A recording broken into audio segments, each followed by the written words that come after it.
Welcome to the PSETA podcast series. As part of the deliverables in terms of the PSETA Real Research Partnership, Real undertook to design and produce a number of podcasts.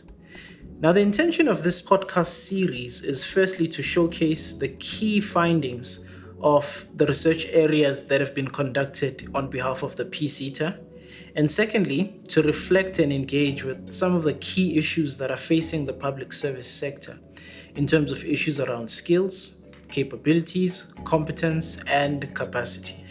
Now, these podcasts that we are undertaking are going to interrogate or look into some of the highlights that the real researchers have for us for each project in terms of what were the key foci, what were the findings, and what were the recommendations for each of the research projects that they conducted. And in view of this focus, the podcast series will focus on areas such as unpacking the notion of a performing state, what skills can and can't do for a capable state, skills planning in the public service sector, and what is needed to facilitate the building of a capable state. Today, I am joined by Wilma van Staden, who's going to tell us more about the project that she was working on. Wilma, welcome to the PSETA podcast series, and thank you so much for joining us. Thank you, Themba. I'm very happy to be here, and I'm glad that I can share the research that we've conducted. Thank you so much. So without further ado, the first question that we want to look at, could you please take us through the research that you conducted? What was the research and what was it about? Well, mainly what we looked at was the e-learning in the public sector. So our research tried to identify the change drivers and difficulties of implementing e-learning in the South African public sector, and that also on a national and provincial level. And looking at that, what does the policy and the global trends also say regarding e-learning within the public sector? And we also investigated the specific challenges and contextual variables that needed to be addressed to strengthen the skills development within the public sector, and using this information to support e-learning to upskill and reskill the workforce. And also part of the research, we developed a criteria, a framework that can assess the impact and meaningfulness of public service sector e-learning programs. What would you say was the central problem or the central concern that the research on e-learning in the public service was trying to address? So we were trying to address a problem of the uptake of e-learning as a mediating tool for skills development within the public sector, and looking at how PSETA can support the uptake of e-learning, and focusing then on what is the challenges and then how can we overcome the challenges and utilize e-learning.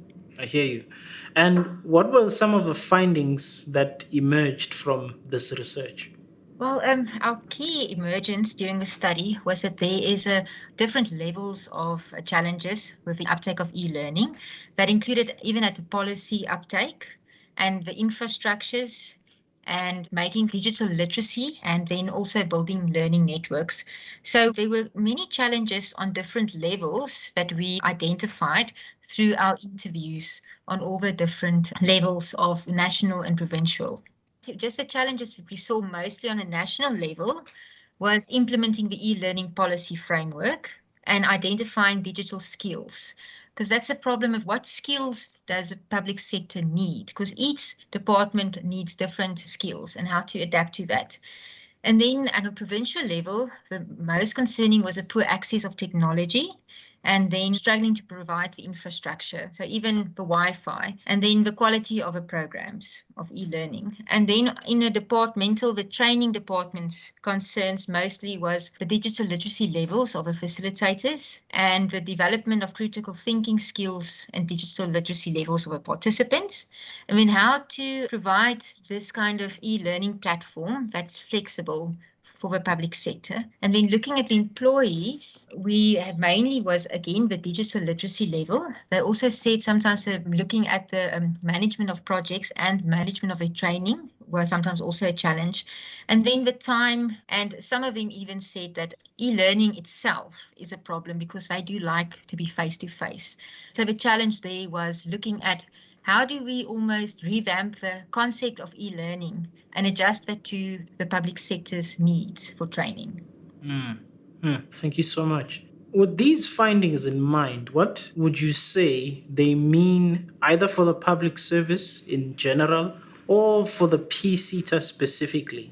And how does this add to our body of knowledge as to what we need to build a capable state? So the findings showed that e-learning can be utilized as a mediating tool, but we need to understand that there are specific things that need to be in place to do that. It takes time to develop these online courses, and that it does take a different pedagogy. So we need that kind of infrastructure laid out where people can also then utilize e-learning tools. So from our side, I think for PSETA, it says that there is a need for it. We are able to address it by focusing on digital skills, making the online learning platforms data-free and accessible on mobile phones, and that can definitely be the way to continue forward, is focusing on creating an ecosystem for the public sector, that they embrace e-learning and that it becomes part of their training. Thank you so much. And then with these findings in mind, can you please explain what recommendations then emerged to address the problem that you researched? And what do these recommendations mean in terms of how we locate the issue of skills within the public service sector? So we have many different recommendations, but the one recommendation relating to digital literacy and skills development is we said they should launch the e-learning digitalization awareness campaign for the public sector to make people more positive about e-learning, and then develop a training of trainers program for digital and e-learning pedagogy. So to sort of train the trainers for that, and to then train the trainers into e-learning policy translation, taking the policy and translating that into our online tools, and then integrate digital literacy skills development modules into each e-learning course. So at the beginning, when you start with your course, you first have a digital literacy module to make sure that you are ready to use the online course. And other ones that we looked at is that we proposed a national online platform where all the courses are standardized, and the PSETA can support that so that the public sector can go there and do their training. So since then, there has been such platforms developed. And when we looked at also then tools to evaluate these courses to make sure that the monitoring evaluation process is in place. And those are the main things that we thought of recommended. And from sort of more the person's side, is the most important thing is to know that everybody doesn't have infrastructure at their offices. So the courses need to be simplified, accessible on mobile phones, and also data free, because people are working. So sometimes they're doing the courses on weekends, and that's at home. So those are all the considerations that we need to just make sure that that is part of our plan. Very interesting. And then finally, with these e-learning frameworks in mind or set up, do you think they would lead to then the development of skills that would impact on the capability of the public service sector? Yes, definitely. Because if we develop the e-learning courses in a way that it links up exactly to the specific skills that public sector department requires, then it can definitely be a fantastic tool to make sure that we ensure to update the skills of the public sector. The most important is to identify what skills needed upskilling. And especially also, like I mentioned, with the digital literacy, many of the departments work with programs.